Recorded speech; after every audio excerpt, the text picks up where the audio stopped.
मैं एक tour guide हूँ। मैं काफी पहले से ये काम करता आ रहा हूँ। जब मैं 15 साल का था तभी मैंने सोचना शुरू कर दिया था पढ़ने में मुझे कोई फायदा नहीं है, क्योंकि मेरे क्लास में नंबर काफी कम आया करते थे। लेकिन ऐसा नहीं था कि मैं मंद बुद्धि था, मेरा ध्यान और चीजों में लगा करता था। गरीबी आपको काम करने पर मजबूर कर देती है। मैंने अपने परिवार की हालत देख ली थी, इसीलिए मुझे लगा काम करना ही सही रहेगा। और सबसे पहला काम मैंने यही देखा था कि किस तरह से टूर गाइड बनके उन्हें आसपास के इलाके घुमाओ और टूरिस्ट आपको कुछ रुपए देकर जाते हैं। तभी मैंने ठान लिया था मैं ये काम करूंगा, क्योंकि इलाके खंगालने में, इलाकों की जानकारी इकट्ठी करने में मैं बहुत तेज था। और उसके बाद मैं टूर गाइड बन गया।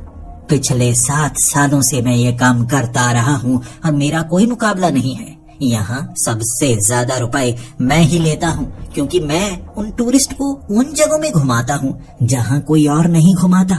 वीरान खाली जगह, जंगलों के अंदर नए नए पर्वतों को दिखाना, नए नए रास्तों में ले जाना, वो बहुत ज्यादा खुश होते हैं और इसीलिए बार बार हर साल मुझे ही मिलने की कोशिश करते हैं। और मेरी कमाई भी अच्छी हो जाती है।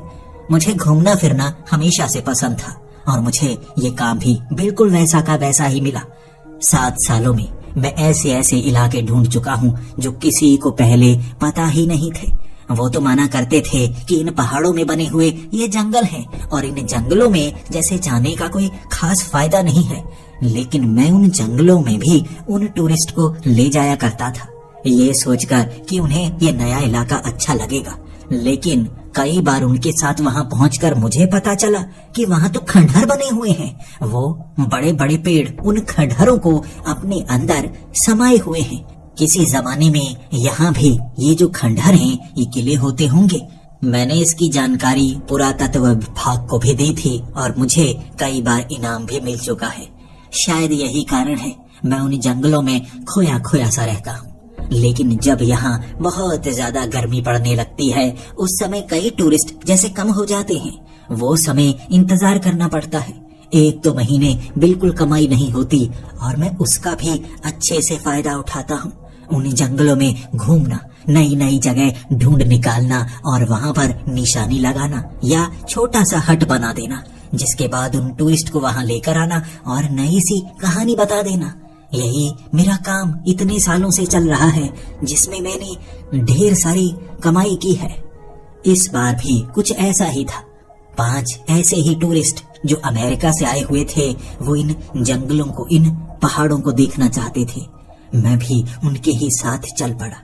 उन्हें उन इलाकों को दिखा रहा था जहां मैं पहले आ चुका था, उन खंडहरों को दिखा रहा था।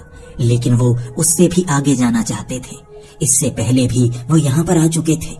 तो मैं सोचने लगा अब उन्हें कौन सी जगह दिखाऊं। तो मैं 10 किलोमीटर आगे उन्हें ले गया और वहां वाले जंगल दिखाने लगा। इस इलाके में ज्यादा लोग नहीं आते, क्योंकि यहाँ घने जंगल हैं और नदियों का रास्ता बना हुआ है। चलते चलते लगभग 3 किलोमीटर आगे वाली उस जगह पे हमें कुछ ऐसे खंडहर मिले जो बड़े किले के रूप में बने हुए थे। उन्हें देखते देखते सबकी आंखें खुली की खुली रह गई थी। वो इसी को ढूंढने आए थे और मैं समझ ही नहीं पाया वो क्यों बार बार मुझे उसी इलाके में ले जाते जा रहे थे। मैंने उनसे पूछना शुरू कर दिया और उन्होंने जो मुझे बताया, मेरी आंखें खुल चुकी थी।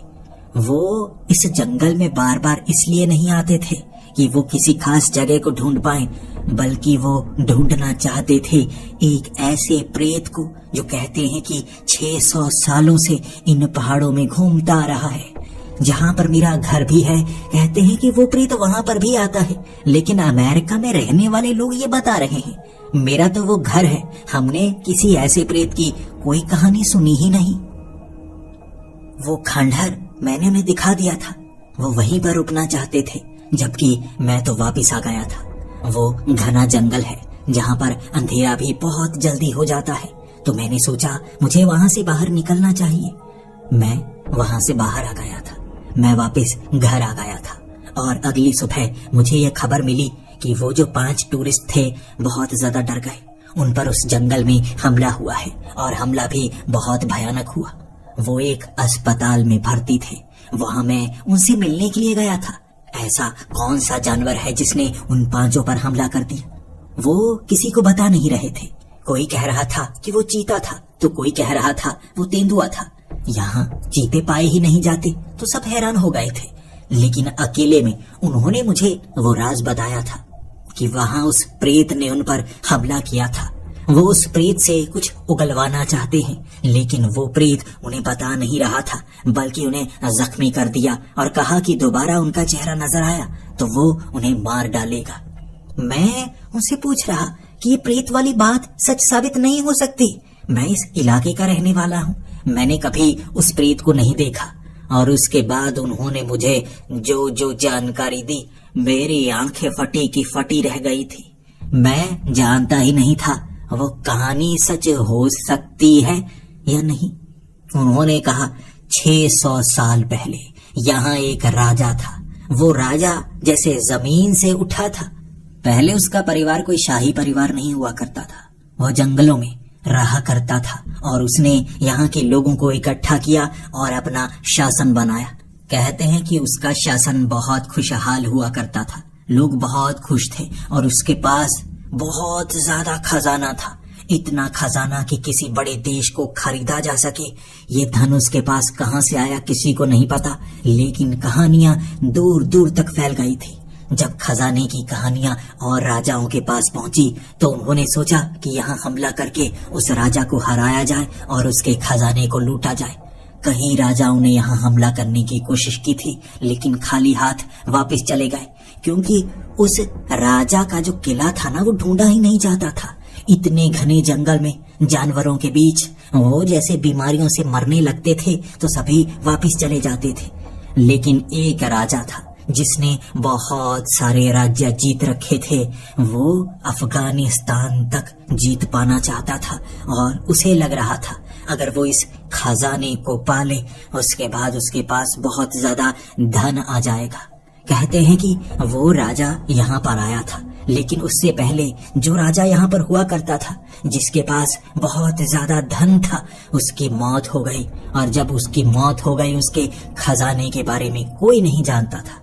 कहते हैं वो राजा यहाँ पर तो पहुंच गया था, लेकिन एक बड़ी मुसीबत में था। उसके बाद उसने उस राजा की प्रेत आत्मा को जगाने का फैसला किया। उस राजा के पास कई ऐसे जादूगर थे जो अपनी जादू विद्या से प्रेत आत्मा को जिंदा कर सकते थे, और उन्होंने उस प्रेत आत्मा को जिंदा किया, उस राजा की प्रेत आत्मा को, और उससे पूछा कि उसका खजाना कहाँ है। कहते हैं कि उसकी प्रेत आत्मा बहुत ज्यादा भयानक थी, बहुत खतरनाक थी, और वो राजा भी बहुत ज्यादा चालाक था। उसने भटकाए रखा 15 दिनों तक उन सबको, जादूगरों तक को यहाँ से भागने पर मजबूर कर दिया। और कहते हैं कि अंत में वो अपने खजाने पर लेकर गया था उस राजा को। वो प्रेत आत्मा आज तक वहीं पर है, और कहते हैं वो राजा जब उस खजाने को देख रहा था वो पागल हो गया। कहते हैं कि ऐसा खजाना शायद कोई देख ही नहीं सकता, इतना सोना कोई देख नहीं सकता कि आंखें फटी की फटी रह जाएं। और वो राजा पागलों की तरह वहां से भागा था। उसके बाद उसका दिमागी संतुलन हिल गया और वो पागल हो गया था। कहते हैं जब वो ऐसा पागल हो गया तो उसके राज्य पर किसी और ने शासन कर लिया और उसे जेल में फेंकवा दिया था। उससे पूछा था कि वो खजाना कहाँ है। कहते हैं कि वो बस हंसता जा रहा था, हंसता जा रहा था। ऐसा पागल हुआ कि उस खजाने का शायद शाप उसे लग गया।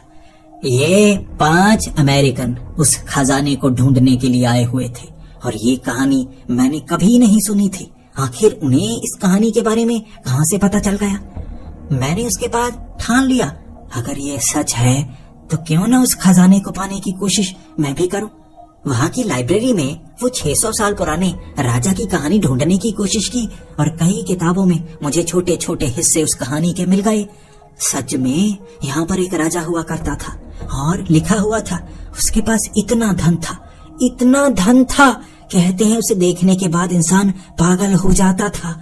ऐसा धन, इस धन का उसने इस्तेमाल किया था। जब यहाँ पर खाने के लिए कुछ नहीं होता था, वो अपने धन का इस्तेमाल करता और पूरे राज्य को दोबारा से खुशहाल कर देता। ये धन उसने कहाँ छिपाया कभी कोई जान नहीं पाया, और कहते हैं 600 सालों से वो प्रेत आत्मा आज भी वहीं पर भटक रही है। वो राजा बहुत चालाक था, इन इलाकों में रहता है लेकिन किसी को एहसास होने नहीं देता। वो सीखता रहता है क्योंकि उसे सीखना बहुत ज्यादा पसंद था।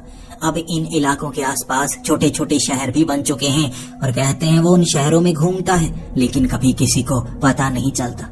100 साल पुरानी कहानियां भी कुछ किताबों में थी जिसमें कुछ बड़े बड़े लेखकों ने ये लिखा हुआ था कि वो राजा उनको मिला और उस राजा ने उन्हें बहुत कुछ सिखाया। वो नई नई बातें जानता था। आजकल क्या हो रहा है, तकनीक कैसी है, उड़ने वाले जहाज बन गए हैं। धीरे धीरे वो जानकारी पाता जा रहा है और मैं भी सोचने पर मजबूर हो गया था। ऐसी प्रेत आत्मा, पुराने जमाने का राजा, वो कैसा रहा होगा किसी को नहीं पता। 600 सालों से वो प्रेत आत्मा आज भी यहाँ भटकती है तो वो बहुत ज्यादा चालाक भी होगा। उसे काबू करना इतना आसान नहीं हो सकता, लेकिन क्या कोशिश की जा सकती है। वो 5 अमेरिकन, उन्हें जैसे छुट्टी मिलने ही वाली थी और मैंने उनको कहा क्या मैं कोशिश कर सकता हूँ। उन्होंने कहा अगर हम नहीं कर पाए तो तुम कैसे कर पाओगे। मैंने कहा मेरे पास एक तरीका है लेकिन मेरे पास खर्च करने के लिए पैसे नहीं है। अगर आप मुझे उधार दें तो मैं आपको उस खजाने का हिस्सा दे सकता हूँ। उनकी आंखें भी चमक गई थी। उन्हें भी लग रहा था अगर मैं कोशिश करना चाहूँ तो कर सकता हूँ, अगर वो नहीं कर पाए तो मैं कैसे कर पाऊंगा। मैंने उन्हें कहा मैं ऐसे जादूगरों को जानता हूँ जो कि पश्चिम बंगाल में रहते हैं। कहते हैं वो प्रेत आत्माओं को काबू कर सकते हैं। अगर आप मेरे साथ वहाँ पश्चिम बंगाल चलें, वो खर्च उठाएं तो मैं उनसे बात करूंगा। वो जादू विद्या से उस प्रेत आत्मा को काबू कर लेंगे, फिर वो प्रेत आत्मा खुद बताएगी। क्या आप सौदा करना चाहेंगे। 5 अमेरिकन बहुत खुश थे और उन्होंने वो खर्च उठाया। मुझे लेकर गए वो पश्चिम बंगाल और वहाँ जादूगरों के बारे में मैं जानता था। वो जादूगर कई बार यहाँ घूमने आया करते थे, पहाड़ों को देखने आया करते थे। उन्हें इस प्रेत आत्मा की जानकारी नहीं थी, लेकिन अब उसे प्रेत आत्मा की जानकारी निकलवानी जरूर थी। मैं उन जादूगरों से मिलने लगा और वो खुश थे कि मैं उनके इलाके में आया हूँ। उसके बाद मैं उनसे और बातें नहीं करना चाहता था। मैं उनको सीधा कहने लगा कि वहाँ एक प्रेत आत्मा है, हमें उसे काबू करना है और काबू करने के बाद उससे कुछ जानकारी चाहिए। वो जादूगर मुझसे जानना चाहते थे कैसी जानकारी। अब उन्हें सच बताया नहीं जा सकता था। इंसानी फितरत होती है लालच, और अगर उनके दिमाग में लालच आ गई फिर तो वो उसे काबू कर लेंगे, मुझे उसे काबू करने नहीं देंगे। उनसे मैंने सौदा कर लिया था। वो अमेरिकन उन जादूगरों को बहुत ज्यादा पैसे देने को तैयार थे, जिसके बाद वो मान गए। उन्होंने वो तरीका मुझे सिखाना शुरू कर दिया, क्योंकि उन्हें उस जगह ले जाया नहीं जा सकता था। अगर उन्होंने उस प्रेतात्मा को काबू कर लिया फिर क्या होगा। जब मैंने उन्हें उस प्रेतात्मा की जानकारी दी कि वो 600 साल पुरानी है, उनकी आंखें फटी की फटी रह गई थी।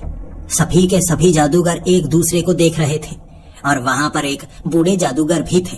वो वहां पर आए और उन्हें जब इस बारे में बताया गया, वो मुझे गालियां देकर कहने लगे थे, तुम पागल तो नहीं हो गए, तुम मेरी उम्र देखो, मुझे यहाँ सबसे बड़ा माना जाता है। मेरी उम्र 95 साल है, यानी कि मेरे पास एक्सपीरियंस होगा कोई 50 साल से ज्यादा का। मेरे दिमाग में जानकारी होगी 95 साल की। तो सोचो मैं सबसे बड़ा कहलाया जाता हूँ। एक प्रेत आत्मा जो 600 सालों से भटक रही है, कितनी जानकारी इकट्ठी की होगी उसने, कितना चालाक हो गया होगा। तुम्हें लगता है उसे आसानी से फंसाया जा सकता है?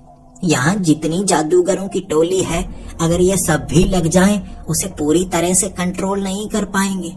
चले जाओ यहाँ से, चले जाओ यहाँ से, मरना नहीं चाहते तो चले जाओ यहाँ से। मैंने उनको कहा, बाबा जी देखिए, हमें ये काम करना ही होगा, बहुत बड़ी मजबूरी है, बहुत ज्यादा बड़ी मजबूरी है।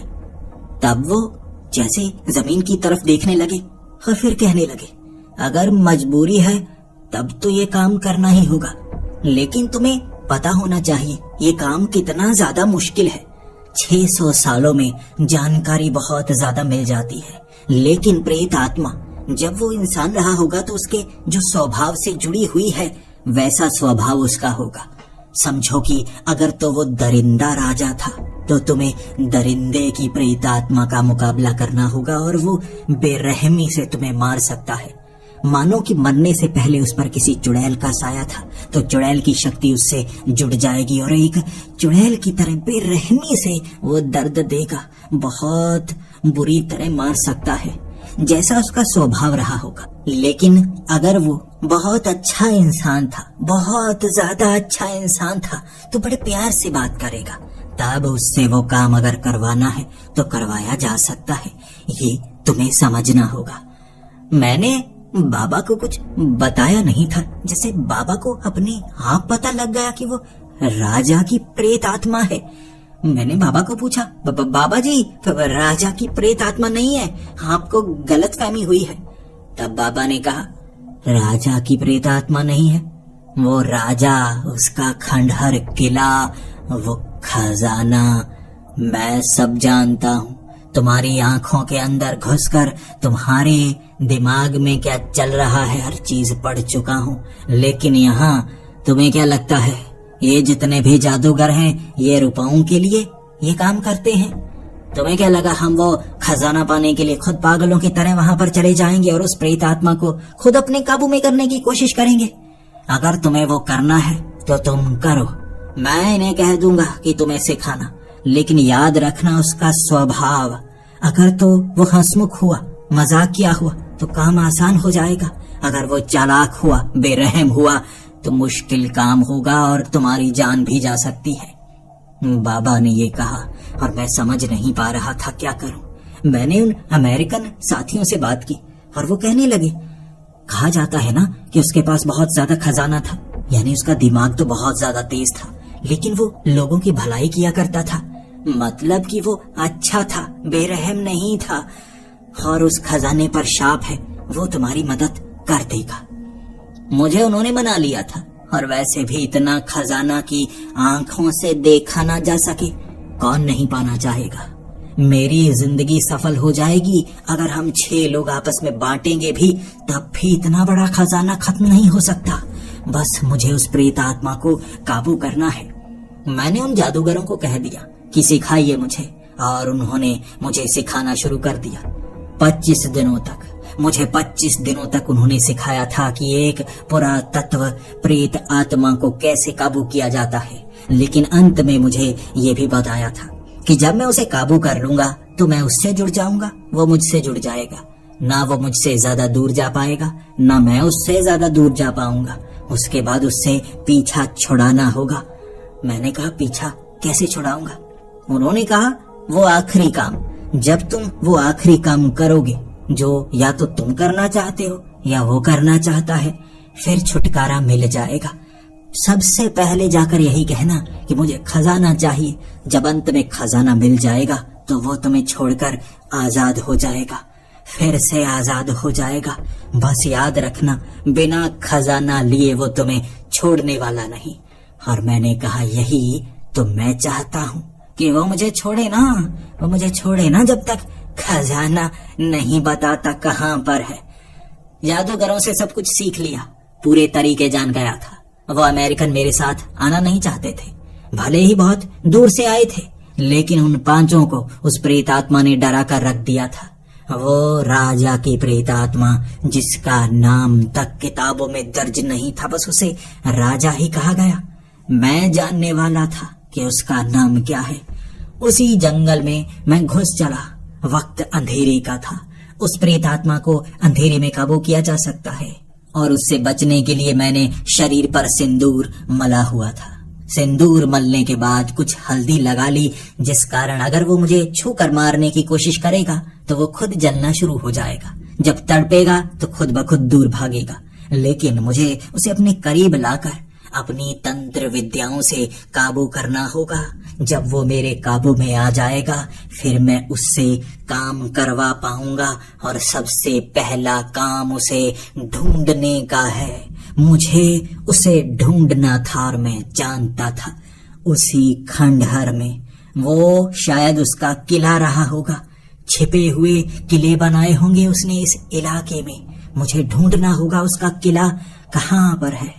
ढूंढने के लिए मैं बढ़ चला था। रात के अंधेरे में वो सफर करना कितना खौफनाक साबित हो सकता है, मैं जानने लगा था। जैसे जैसे मैं आगे बढ़ता गया, मैं उन खंडहरों के बीच से निकलता गया। अंधेरे में जब मैं पहाड़ी पर चढ़ता तो चांद की रोशनी मेरी आंखों पर पड़ती, मुझे खुशी होती। लेकिन जब मैं ढलान पर होता, उस जंगल से जैसे बीच में घुस रहा होता, डर का माहौल बन जाता। मुझे अब तक ऐसा एहसास नहीं हुआ कि कोई प्रेत आत्मा, कोई भूत इस जंगल में हो। किसी ने मुझे डराया नहीं, कोई मुझे दिखा नहीं। जब मैं उस जगह पहुंच गया, वो किला जिसके ऊपर पेड़ों की जड़ें ऐसे चढ़ी हुई थी, कोई ऊपर से देख ही नहीं सकता। मैं वहां पहुंचने के बाद आवाजें लगाने लगा था, जैसे कि मुझे उस जादूगर ने सिखाया था। प्रेत आत्मा को भड़काना पड़ता है, उसे सताना पड़ता है, तब वो आपको परेशान करने लगती है और हमें वो काम करना चाहिए जिससे वो तंग हो, फिर वो सामने आ ही जाती है। वो जो दीवारें बनी हुई थी पत्थरों की, मैंने जमीन से वो पत्थर उठाने शुरू कर दिए, दीवार को गिरा देना चाहता था। पागल था मैं। आधे घंटे तक वो पत्थर दीवार पर मारता रहा। मेरी उंगलियां दुखने लगी थी, लेकिन ना तो उस दीवार को मैं कुछ कर पाया और ना ही मैं उस प्रेत आत्मा को बुला पाया। बस बेवजह मैंने अपनी ऊर्जा को खत्म किया था। उसके बाद मैं उस दीवार के ऊपर चढ़ गया, उस पेड़ को काटने लगा था, आसपास पत्थरों को फेंकने लगा था। मैं गंदगी डालना चाहता था। अगर ये किला उसका है तो प्रेत आत्मा परेशान जरूर होगी, लेकिन उसके बाद भी वो प्रेत आत्मा मुझे नजर नहीं आ रहे थे। मैं बहुत मायूस हो गया था। आधी रात का वक्त हो चुका था और आधी रात को तो प्रेत आत्माएं शक्तिशाली होती है ना, वो किसी से नहीं डरती। फिर भी वो मुझसे क्यों डर रहा है? कहीं वो ये जानता तो नहीं मैं उसे पकड़ने के लिए आया हूँ, सच जानने के लिए आया हूँ और उसका खजाना पाने के लिए आया हूँ। अंत में मैंने वही तरीका अपनाना शुरू कर दिया, यानी कि वो जिस पर सबसे ज्यादा मोहित हो रहा है वो चीज। मैंने अपनी सोने की अंगूठी वहां पर फेंक दी। जेब में कुछ रुपए थे, वो भी वहां पर बिखेर दिए और इंतजार करने लगा। अगर वो खजाने की सुरक्षा कर रहा है तो उसे लगेगा ये भी खजाना ही है, शायद यहाँ पर चला आए। मैंने तुक्का मारा था और काम बन गया। आस पास से जैसे हल्की हल्की हवाओं के कारण खंडहर के अंदर वो पत्ते हिलने लगे थे। देखने में साफ साफ लग रहा था कोई ना कोई ऐसी शक्ति है जो खंडहरों के बीच में इन पत्तों को उड़ा रही है, जबकि हवाएं तो बिल्कुल नहीं चल रही। और एक सामने वाली दीवार से आर पार होते हुए एक धुआं सा दिखा जिसने एक आकार बना लिया। देखने में पहले तो काफी ज्यादा डरावना लग रहा था। मैं समझ गया ये वो प्रेत आत्मा है और अब मुझे बड़े ध्यान से काम करना होगा। प्रेत आत्मा शक्तिशाली हो सकती है, जैसा उसका स्वभाव वो वैसा हो सकता है, इसीलिए उसको काबू करने के बाद और उससे पहले सतर्क रहना बहुत ज्यादा जरूरी है। सामने आकार बनाकर उसने सबसे पहले तो मुझे डराया। वो भयानक चेहरा देखकर मैं बिल्कुल पीठ के वजन पर गिर गया था। जैसे ही मेरी पीठ एक पत्थर पर टकराई, मेरी एक चीख निकली और वो भी जैसे मुझे मारने पर उतारू था। लेकिन ये मेरी चालाकी थी। वो सामने आ गया। उसे लग रहा है मैं डरा हुआ हूँ। जैसे ही मुझे छूने की कोशिश करेगा, वो काले रंग का लॉकेट उसकी छाती पर जैसे छू देना है। उसके बाद उसकी शक्ति उस लॉकेट में आ जाएगी और फिर लॉकेट को खींचकर खुद पहन लेना है। इससे उसकी सारी की सारी शक्ति मुझसे जुड़ जाएगी और जब ये हो जाएगा उसे पता नहीं चलेगा।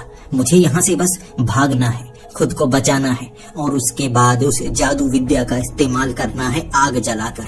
3 घंटे तक मुझे वो सिद्धि प्राप्त करनी होगी। फिर ये अपने आप उड़ता हुआ मेरे करीब आ जाएगा और मैं इसे काबू कर लूंगा, लेकिन पूरी तरह से काबू नहीं। मुझे बस उससे बचकर रहना है। वो जुड़ जाएगा, ना मैं उसे मार पाऊंगा ना वो मुझे मार पाएगा। खजाना ढूंढने तक मुझे लगा ये काम आसान होगा क्योंकि मैं गिर चुका हूँ। वो हमला करने के लिए करीब आएगा।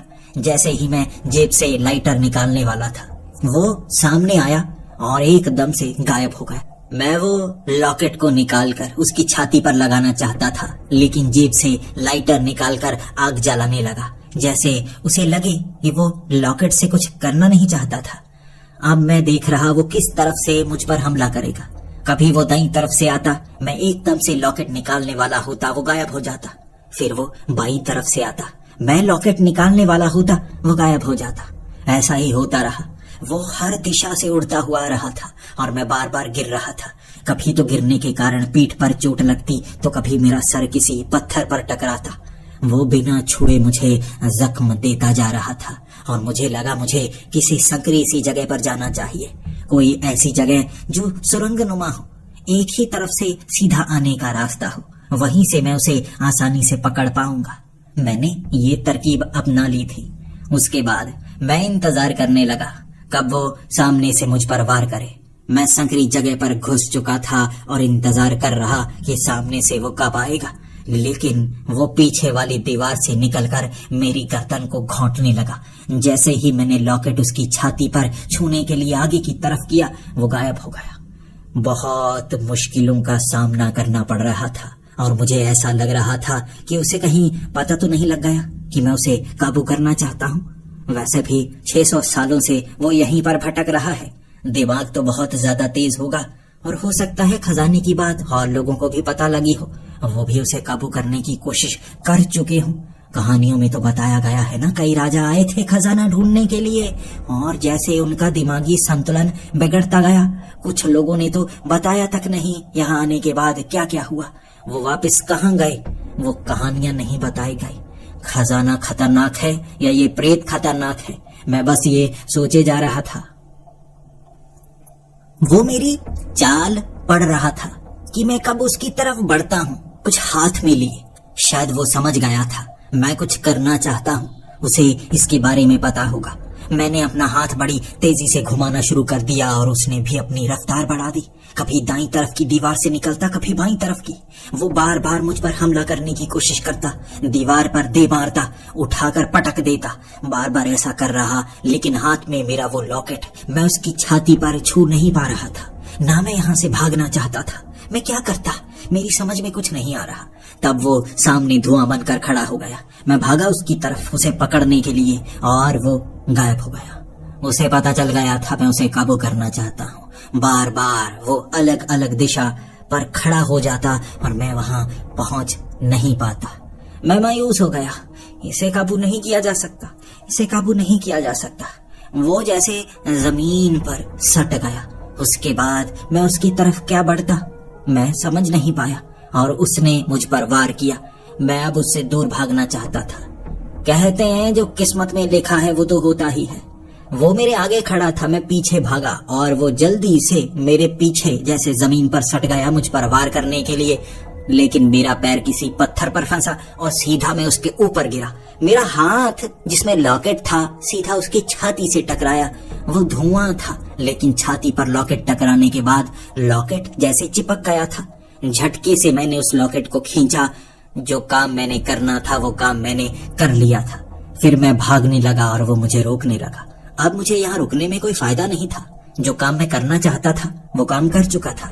उसने मुझ पर कई बार वार किए, मुझे कई बार गिराया, कई बार चोटिल किया, लेकिन उस लॉकेट का काम मैं कर चुका था और वहां से दूर भाग आया। उस जंगल के एक किनारे पर बैठकर, जहां एक छोटा सा तालाब था, पानी से अपने शरीर को साफ कर रहा। शरीर पर खून बहुत ज्यादा लगा हुआ था, लेकिन मुझे ये समझ नहीं आ रही थी मैं अब पूरा काम कर पाऊंगा। क्या वो मुझे रोकने के लिए तो नहीं आएगा? जादूगर ने बताया था उसे पता नहीं चलेगा। लॉकेट जब छू रहा होगा तब उसे पता चलेगा। मैंने शुरू कर दिए वो आग जलाकर मंत्र पढ़ने, वो शक्ति, वो तंत्र विद्या का इस्तेमाल शुरू कर दिया और कोई वहां पर नहीं आया। कई घंटे बिता दिए आग के सामने। शरीर से जैसे अपने आप भाप उठने लगती, शरीर से धुआं उठने लगता और वो धुएं को मैं हाथ में काबू कर लेता। जैसे वो प्रेत आत्मा को काबू किया जाता है, उसी तरह से मेरे अंदर एक शक्ति आ गई थी। मैं अब धुएं को कंट्रोल कर सकता था। जैसे ही वो साधना खत्म हुई, वो जैसे उड़ता हुआ आया। क्या बताऊं, जैसे कोई मिसाइल आ रही हो, हवा में आग की तरह उड़ता हुआ दूर से मुझे दिख गया था। जैसे ही मेरे सामने आया, भयानक सा चेहरा दिखाकर मुझे डराने की कोशिश कर रहा। जैसे ही उसने मुझ पर हमला करने की कोशिश की, वो कर नहीं पाया। 2 फुट की दूरी, मुझसे 2 फुट की दूरी पर वो रुक गया था। उसके हाथ आगे बढ़ नहीं पा रहे, लेकिन प्यार से आगे बढ़ता तो मुझे छू भी पाता, हमला करने के लिए बढ़ता तो कुछ कर नहीं पाता। वो चीखने लगा था और मुझे उसकी आवाज साफ साफ सुनाई दे रही। ये क्या, फिर से मुझे कैद कर लिया, किसी ने मुझे कैद कर लिया। मैंने उसकी आवाज साफ सुनी और फिर मैं कहने लगा, मैंने तुम्हें कैद नहीं किया है, मैं तुम्हें बंदी बनाकर नहीं रखना चाहता। और उसने मेरी तरफ देखकर बोला, तुम मेरे शब्द सुन सकते हो, तुमने मुझे कैद कर लिया, तुम भी उन जादूगरों में से एक हो जो हमेशा मुझे कैद करने के लिए आते रहते हैं। लेकिन उनके साथ क्या हुआ? कहानियां नहीं सुनी तुमने? कहानियां क्या बताई नहीं जाती अब? मैंने कहा, कहानियां तो बताई जाती हैं, लेकिन मजबूरियां उन कहानियों को ढांक कर रख देती हैं और जिंदगी के कुछ ऐसे अनमोल पल जो हमें यहाँ ले ही आते हैं। मेरी बातें उसके सर के ऊपर से गई थी और मुझे पता है मैं क्या बोल गया इतने डरे डरे, मुझे खुद पता नहीं था। कुछ समय चुप रहने के बाद उसने मुझसे कहा था, तुम भी खजाने की तलाश में आए होंगे, तुम भी खजाने की तलाश में ही आए हो, सच बोल दो। मैंने नजरें झुका दी और मेरी झुकी हुई नजरें उसे बता चुकी थी, मैं भी खजाने के लिए ही आया हूँ। मैंने माना नहीं, लेकिन उसे पता चल गया। फिर वो कहने लगा, अगर तुम्हें वो खजाना चाहिए तो तुम्हें मेरे काम तो करने ही होंगे। मैं खजाने का रास्ता बता सकता हूँ, उसके बाद वो खजाने को तुम कैसे पाओगे ये तुम्हारे ऊपर है। वो खजाना मैंने बहुत मुश्किल से इकट्ठा किया था और उस समय किसी को भी मैंने भूखा रहने नहीं दिया उस खजाने के दम पर। क्या तुम जानना चाहते हो? मैंने कहा, हाँ, मैं जानना चाहता हूँ। कहाँ है खजाना? कहाँ रखा है खजाना, मुझे बताओ। उसने कहा, मैं तुमसे कुछ काम करवाऊंगा, तुम मेरे काम करना, मैं तुम्हारे काम करूंगा। भले ही मैं प्रेत आत्मा हूँ, लेकिन मेरे भी कुछ काम तो होते ही है ना। मैंने उसकी आंखों की तरफ देख लिया था, वो बहुत चालाक था। 600 साल पुराना राजा का प्रेत कितना चालाक हो सकता है मैं जानता नहीं था, लेकिन जानने की कोशिश कर रहा था। उसने कहा, तुम्हें मेरे काम करने होंगे। मैंने कहा, मेरे पास पैसे नहीं है, मैं कैसे काम करूंगा? उस खजाने से कुछ पैसे दे दो तो हर तरह के काम कर सकता हूँ। उसने कहा, खजाना अंत में मिलेगा, उससे पहले नहीं दे सकता, उससे पहले तुम्हें मेरे काम करने होंगे। मैंने हामी भर दी, चलो देखा जाएगा कौन से काम करने हैं। उससे हाथ मिलाया था मैंने और उसने कहा, चलो मेरे साथ, सबसे पहले वाला काम दिखाता हूँ। उसके साथ चलने लगा था मैं। मुझे एक ऐसे गांव में ले गया जहाँ छोटे छोटे झोंपड़े बने हुए थे, कई ज्यादा जानवर रखे हुए थे, लोग काफी गरीब थे, फटे हुए कपड़े थे। और तब उस प्रेत ने मुझसे कहा था, ये मेरा इलाका है, किसी जमाने में ये सारी सल्तनत मेरी हुआ करते थे, मैं किसी को परेशान रहने नहीं देता था। इन गरीबों को देखता हूँ बहुत सालों से, सोचता हूँ मैं क्या कर सकता हूँ, डराने के सिवा मेरे पास कोई शक्ति है ही नहीं। खजाने तक ले जाऊंगा तो खजाना लालच की तरह होता है, आंखें चुंधिया देता है। सोचता रहता हूँ क्या करूँ। शायद तुम किस्मत बनकर आए हो, मेरा काम करो, इन गांव वालों को खाना दो, इन गांव वालों के पास खाना नहीं है, इन्हें कपड़े दो, इनके पास कपड़े नहीं है, और इन्हें काम दो, इनके पास काम नहीं है, मेरे ये 3 काम करो। मैंने कहा, ये तीन काम कर पाता तो मैं यहाँ क्यों आता? मेरे पास काम नहीं है, मेरे पास पैसे नहीं है, कपड़े हैं लेकिन मोटे वाले हैं, ये इन्हें भी पसंद नहीं आएंगे, और दे दिए तो मेरे पास कुछ नहीं बचेगा, नंगा थोड़ी ना घूमना है मुझे। उसने कहा, तुम्हें करना होगा और मैं तुम्हें सिखाता हूँ कैसे। मुझे पता है तुम अकेले तो यहाँ आ नहीं सकते, इतने तेज दिमाग तुम हो नहीं कि खजाना अकेले पाना चाहते हो, कुछ लोग होंगे जो तुम्हें यहाँ लेकर आए होंगे। मैंने उसे सच बता दिया, 5 अमेरिकन थे, तुम्हारे खजाने की जानकारी पा चुके हैं। उसने कहा, उनसे जाकर मांगो रुपए। मैंने कहा, वो नहीं देने वाले, वो कैसे देंगे? तो उसने कहा, खजाने को खजाना खींचता है, उन्हें जाकर कहो कि बड़ा खजाना पाना है तो छोटा खजाना खाली करना होगा, उन्हें देने तो होंगे रुपए, वरना मैं आगे कोई काम नहीं करूंगा। मैं उसकी मिन्नतें करता रहा, वो बात नहीं माना। फिर मैं अमेरिकन के पास चला गया था, 5 को ये बात बताई कि वो खजाने के बदले खजाना मांग रहा है। अपना सारा खजाना देगा, तुम अपना खजाना दो। वो अमेरिकन मान गए। उन्होंने लगभग 35 लाख इकट्ठे किए थे जो अकाउंट में रखे हुए थे। 35 लाख मुझे दिए और मैं गाड़ियों में भरकर राशन कपड़े उस गांव में बांट चुका था। लेकिन काम कैसे बांटता मुझे वो पता नहीं था। तब 10 लाख बचे थे और उस प्रेत ने कहा, औजार, इन गांव वालों के पास वो औजार नहीं है जिससे ये लकड़ी का काम कर पाए। गांव वाले लकड़ियां काटकर लकड़ियों के औजार बना सकते हैं, लकड़ियों की मूर्तियां बना सकते हैं। उन मूर्तियों को तुम्हें बाजार में बेचना होगा। ये काम तुम कर दो, उसके बाद खजाना तुम्हारा हो सकता है एक कदम आगे बढ़ जाओगे। मैंने 10 लाख में औजार लिए। उसके बाद 10 लाख उन अमेरिकन ने अपने और साथियों से उधार मांगकर मुझे दिए। मैंने औजार वहां ला कर दिए और उस प्रेत ने मुझे कहा, काम ये कर दिया, इन गांव वालों को उन्नति के रास्ते पर ले आए और राजा का फर्ज मैंने निभाया। अब ऐसे कुछ और काम करने होंगे। उसने ये कहा और आगे आने वाले दिनों में वो मुझसे कैसे कैसे काम करवाने वाला है मैं नहीं जानता था। उसने मुझे कुछ ऐसे गांव दिखाए जहां पर बड़े बड़े जमींदारों ने उन जमीनों को हड़पा हुआ था। मैंने कहा, मैं इन जमीनों को कैसे छुड़वा सकता हूँ, ये काम मैं नहीं कर सकता। उसने कहा, तुम्हें बस उन जमींदारों के पास जाना होगा। वो कहानियों की किताबें उन्हें पढ़ानी होंगी कि यहाँ एक ऐसा प्रेत है जिसके पास वो खजाना है। खजाने की बातें सुनकर उनकी आंखें चुंधिया जाएंगी। सौदा उनसे भी करना, खजाना मिलेगा, बदले में उनका काम करना होगा। मैं उसकी बात मान चुका था, लेकिन वो जमींदार मेरी बात नहीं मान रहे। लेकिन जब गोरी चमड़ी वाले अमेरिकन उनके पास आए, वो सोचने लगे, अगर ये बात गोरे मान रहे हैं तो हमें भी माननी चाहिए। वो बड़ी आसानी से मान गए थे। उन जमीनों को जो हड़पा हुआ था उन लोगों के नाम कर दिया था। उसके साथ उनके जो पैसे वो खा चुके थे वो वापस कर दिए थे। उन्होंने ये इन्वेस्टमेंट की थी ये सोचकर कि जो खजाना मिलेगा उनमें भी बटेगा। खजाना बांटने के बाद कितना बचेगा मुझे नहीं पता था, लेकिन उस प्रेत ने कहा था, खजाना बहुत ज्यादा है, तुम समझ नहीं सकते, खजाने का अंत ही नहीं होगा, इतना खजाना है। अगला काम शहर के बड़े बड़े पुरातत्व विज्ञानियों तक ये बात पहुंचाना है कि खजाना है खंडहर में और उसके लिए मेरे काम जरूरी है। मैंने कहा, मुझ पर कोई यकीन नहीं करेगा। उसने कहा, मैं यकीन करवाऊंगा। वो मेरे साथ था जब मैं उन पुरातत्व विज्ञानियों के साथ बात कर रहा। वो खजाने का नक्शा उसने बनाया था, लेकिन अधूरा। एक प्रेत कैसे खजाने का नक्शा बना रहा है, सब हैरान थे। और उसके बाद उन्हें चाहिए थे सबूत, वो मान नहीं रहे। और मुझे उस प्रेत ने कहा था, तुम्हें कुछ सोना लाकर देना होगा, पुराने सोने के सिक्के। और मैं जानता हूं पुराने सोने के सिक्के कहां पर है।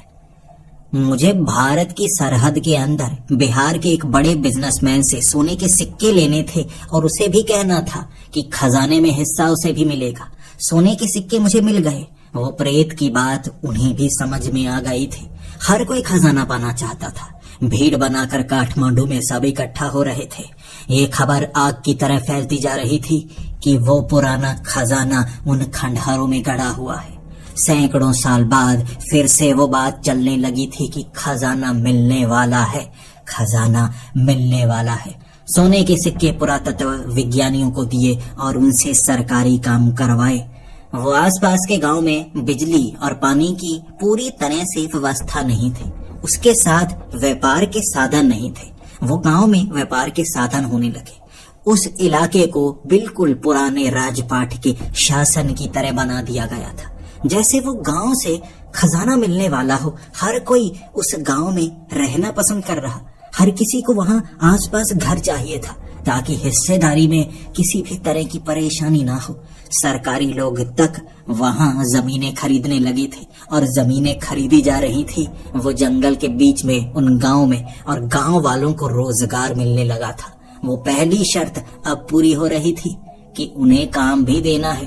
अब ये काम भी दिया जा रहा था। इसी कारण अब वहां 4 महीनों में क्या क्या बदल गया कोई समझ नहीं पा रहा था, लेकिन सबकी आंखों में वो खजाना था। खजाना जिसे देखकर लोग पागल हो जाते हैं। सबने माना था भीड़ बनाकर इकट्ठे उस खजाने को पाएंगे, और मुझे उस प्रेत ने कहा था इस अमावस्या को तुम्हें उस खजाने के रास्ते पर लेकर जाऊंगा। मेरे साथ चलना होगा, जो भी आए मेरे साथ चलना, हिस्सा सबको मिलेगा। 50 लोगों की भीड़ थी और सभी के सभी अमीर से अमीर लोग, वो 5 अमेरिकन और कुछ पॉलिटिकल लोग जो बड़े ओहदे पर थे वहां खंडहर में। और उस प्रेत ने जब सामने से एक बड़े पत्थर को हिलाया तो एक गुफा नजर आई। ये गुफा उस खंडहर के नीचे जाने के लिए थी। पूरी की पूरी भीड़ और मुझे सबसे आगे किया हुआ, क्योंकि वो प्रेत मुझसे जुड़ा था, तो वो चाहते थे उस खजाने को हाथ भी मैं ही लगाऊं, और ये आखिरी काम था उस प्रेत का भी। उसके बाद वो आजाद हो जाता, मुझे उस खजाने को दिखाता और यहाँ से गायब हो जाता। मैं सीढ़ियों से उतरने लगा नीचे। ये कैसी गुफा है? जब सीढ़ियों से नीचे उतरे, सामने छोटी सी पट्टी नजर आई और नीचे बिच्छू ही बिच्छू, यानी बिच्छुओं के बिल्कुल बीच में पट्टी, जिस पर पैर रखकर सीधे निकलना था। पैर फिसलता तो आप बिच्छुओं में गिर जाते, और यहाँ सांप बिच्छू इतने ज्यादा थे, काटते, आपको नोच डालते। इसीलिए सब डर गए कि पहले मैं जाऊं। ये तो बिल्कुल फिल्मी सीन हो गया था। खजाने तक पहुंचने के लिए डरावने रास्ते पर निकलकर जाना था। सब डरे हुए थे, सबके सब डरे हुए थे। लेकिन पास में पड़ा बड़ा सा लकड़ी का हिस्सा मैंने उठाया और उसे भी वहां पर रख दिया। वो ज्यादा चौड़ी जगह नहीं थी, वो छोटी पट्टी पर चलकर जाने में खतरा हो सकता था। लकड़ी ऐसे बिछा दी कि ऊपर से पुल बना दिया। वो प्रेत मेरी तरफ देख रहा, थोड़ा गुस्से में, जैसे वो चाहता था कुछ लोग मरे, लेकिन मैं नहीं चाहता था लोग मरे। इसीलिए मैं फट्टों के ऊपर से, वो लकड़ी के ऊपर से सबको निकाल चुका था। उसके बाद हम आगे बढ़ने लगे। वो गुफा के बीच में चारों तरफ छेद हुए पड़े थे और तीर जैसे नुकीले वहां फंसाए गए थे। मैं समझ गया ये जाल है। यहाँ अगर हम जमीन पर पैर रखेंगे तो ये तीर निकलेंगे और हमें छलनी कर देंगे। मैं यहाँ से आगे नहीं बढ़ने वाला। सभी लालची थे, मुझे धक्का दे रहे थे कि आगे बढ़ना होगा। और मैंने उस प्रेत को कहा, देखो मैं मरना नहीं चाहता, ये एक जाल है, यहाँ जो आगे पैर रखेगा वो मारा जाएगा। उस प्रेत ने कहा, तुम्हें कैसे पता कि यहाँ जाल बिछाया गया है? मैंने कहा, मैं अंधा थोड़े ना हूँ, सामने तीर नजर आ रहे हैं। वो हंसने लगा था। उसके बाद वो तो प्रेत था, वहां से आगे निकल गया। मुझे चलकर जाना था। मैं पीछे मुड़ना चाहता था, लेकिन भीड़ धक्का देकर मुझे आगे ले गई। वो कोई तीर नहीं था जो छेद से निकला हो, वो सारे के सारे जंग खाकर फंसे हुए। और जब पूरे रास्ते पर आगे पहुंच गए, सब के सब तब प्रेत ने बताया यहाँ कोई जाल था ही नहीं। ये तीर ऐसे बनाए गए थे कि सबको लगे बचने का कोई रास्ता नहीं। जो वापस मुड़ना चाहे वो मुड़ सके, लेकिन जो हिम्मत वाला हो आगे पहुंच आए, नुकसान किसी को नहीं होगा। मन कर रहा था गालियां दूं उसे, लेकिन खजाने की तरफ भी तो लेकर जा रहा था वो। फिर उस गुफा के अंत में एक लोहे का दरवाजा। उसने कहा, खोलो लोहे का दरवाजा। मैंने कहा, नहीं, इसमें जरूर कोई चाल होगी, इस बार ऐसा नहीं होने वाला कि कुछ ना हो। उसने कहा, चाल अब ये नहीं है कि जो छुएगा वो मरेगा, चाल ये है कि इस दरवाजे को खोला ही नहीं जा सकता। लोहे का मोटा दरवाजा और आगे है जाने का रास्ता। उस लोहे के मोटे दरवाजे पर इतने निशान बने हुए, और देखने में पता चल गया एक छेद से ये लगभग 5 फुट मोटा लोहे का दरवाजा था, जिसे काटा नहीं जा सकता, शायद खोला भी नहीं जा सकता। धक्का देकर देखा, खींच कर देखा, खोला नहीं जा सकता था। गुफा में आगे जाने का जैसे कोई और रास्ता दिख ना रहा हो। हर किसी ने तलवारें, बंदूक की गोलियां, हर चीज करके देख ली, कोई छेद नहीं था उस दरवाजे में कि उसे खोलकर आगे जाया जा सके। कोई चाबी का निशान तक नहीं। तलवारों के निशान जरूर बने हुए थे, पहले से, जैसे लोगों ने गोलियां चलाई हूं, पत्थर मारे हूं, हर चीज मार कर देख ली, दरवाजे को तोड़ा ना जा सके। सब मेरी तरफ देख रहे, और वो प्रेत मुझे बता नहीं रहा कि आगे जाने का रास्ता क्या है, कैसे खोलना है इसे। मैं सर खुजा रहा था, कैसे खोलूं, कैसे खोलूं? उसके बाद ये गुफा ज्यादा गहरी नहीं थी। मैंने कहा इसके आगे रास्ता है? उसने कहा हाँ है। मैं उसके बाद पीछे निकल आया, बिल्कुल पीछे। मैं गुफा से बाहर, और मैंने निशान लगा लिया था कि कहाँ पर उस गुफा का दरवाजा है। ऊपर से मिट्टी के ऊपर चलता चलता जब मैं उस जगह पहुंचा जहाँ दरवाजा था, वहाँ एक दीवार बनी हुई थी, यानी वो पूरी दीवार में दरवाजा लगा हुआ। वो दीवार फांदकर मैं दूसरी तरफ, और वहाँ अपने साथियों के साथ खड्डा खोदा, और फिर से हम गुफा में, दरवाजे की दूसरी तरफ।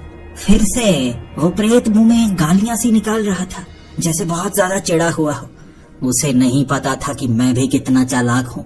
अगर उसने जाल बिछाया है तो मैं इतना चालाक हूँ, उसके किसी जाल में फंसने वाला नहीं, मैं रुकने वाला नहीं। दरवाजा कौन तोड़ेगा? पूरे के पूरे पत्थर वाली उन दीवारों को जो आसपास बनी, उन्हें कौन तोड़ेगा? ऊपर से जाने का रास्ता है, आराम से निकल सकते हैं। मैं निकल आया था। उसके बाद आगे एक चौड़ा सा रास्ता आया, चारों तरफ से पानी ही पानी बह रहा था। वो कहने लगा पानी में तैर कर नीचे एक छेद है, सांस रोक कर दूसरी तरफ जाना होगा। जो 30 सेकंड सांस रोक सकता है वो दूसरी तरफ जाएगा, और नीचे कोई मोटा हुआ तो फंस जाएगा। यहाँ 50 लोगों में कई मोटे लोग भी थे। वो आगे जाना चाहते थे, और वो ये भी चाहते थे कि वो कोई नुकसान ना खाएं, साथ में जाएं। इसीलिए वो किसी को आगे जाने नहीं दे रहे थे।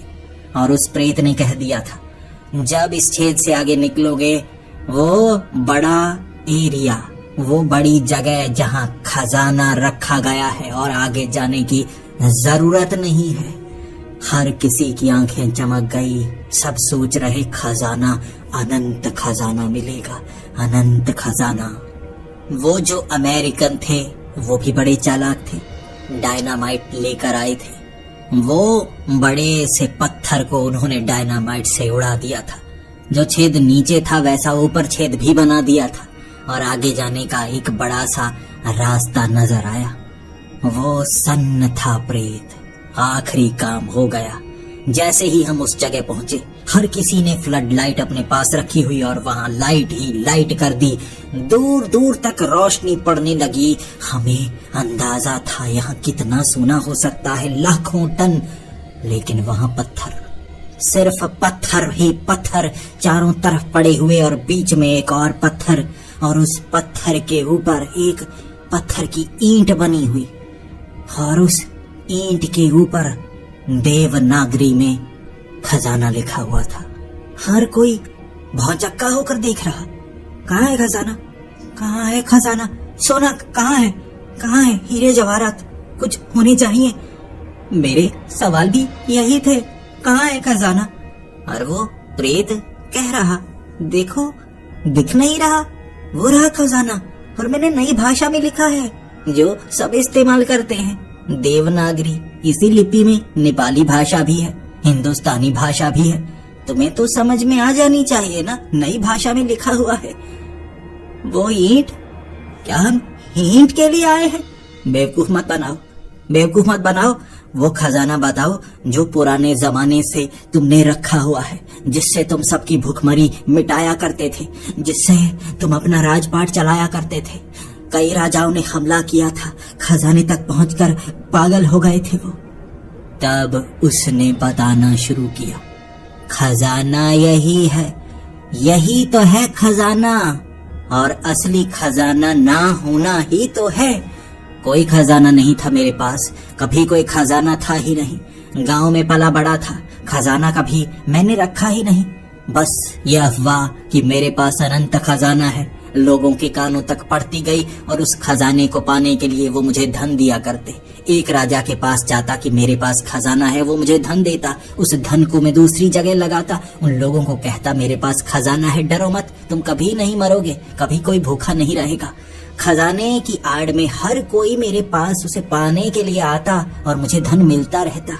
खजाने की लालच में हर कोई काम करता। पूरा साम्राज्य इतना बड़ा बन गया था, जो राजा हमला करने आते वो लड़ते, अंत में खजाने तक पहुंचते, और जब उन्हें पता लगता ये है खजाना, वो पागल हो जाते, वो पागल हो जाते। और वो राजा जो यहाँ आया था, जिसने अपना सारा धन लगा दिया था, कई राजाओं से ऋण ले लिया था कि वो इस खजाने को पाकर साम्राज्य विशाल करेगा।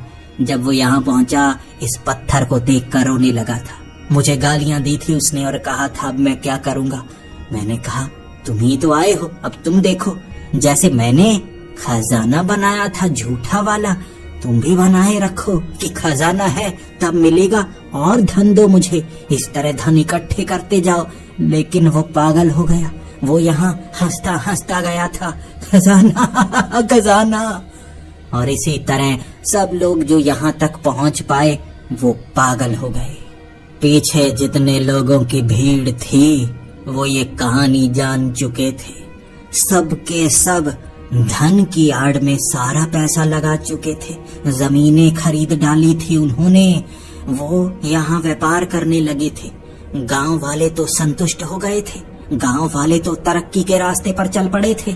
लेकिन जिनके पैसे लगे थे, सच जानने के बाद 50 लोगों की भीड़ पागलों की तरह हंस रही थी। मेरी भी हंसी निकलने लगी थी। वो प्रेत तो आजाद हो गया, लेकिन उस गुफा में मैं भी सर के बाल खींचने लगा था। मैंने भी उधार लिया था, बहुत ज्यादा उधार लिया था। अब मैं क्या करूंगा? अब उधार वापस कैसे करूंगा? कोई खजाना नहीं है, खजाने की अफवाह ही है, बस यही है खजाना। और वहाँ कई लोग पागलों जैसी हरकतें करने लगे थे। लेकिन कुछ लोगों ने कहा था ये खजाना हमेशा खजाना बनकर रहना चाहिए, ये खजाना बस खजाना बनकर रहना चाहिए। खजाने की अफवाह फैलाए रखो कि खजाना मिलने वाला है, इससे सब बचे रहेंगे, सब बचे रहेंगे। उधार लेते जाओ, खजाने की अफवाह फैलाते जाओ, बस बचने का यही रास्ता है। वहाँ कई लोग पागल हो गए थे। कई लोग जो पागल नहीं हुए उन्होंने खजाने की अफवाह बनाए रखी। यहाँ से बाहर निकलकर पागलों को पागलखाने भर्ती करवा दिया गया। बाकी लोगों ने यही कहा था खजाना नहीं मिला, खजाना ढूंढना है, खजाना यहीं कहीं दफन है, ढूंढना है। और यहाँ कई और लोग आने लगे खजाना ढूंढने के लिए। अफवाहें फिर से फैलने लगी और जो लोग खजाने के बारे में जानते थे वो उनसे पैसे लेने लगे।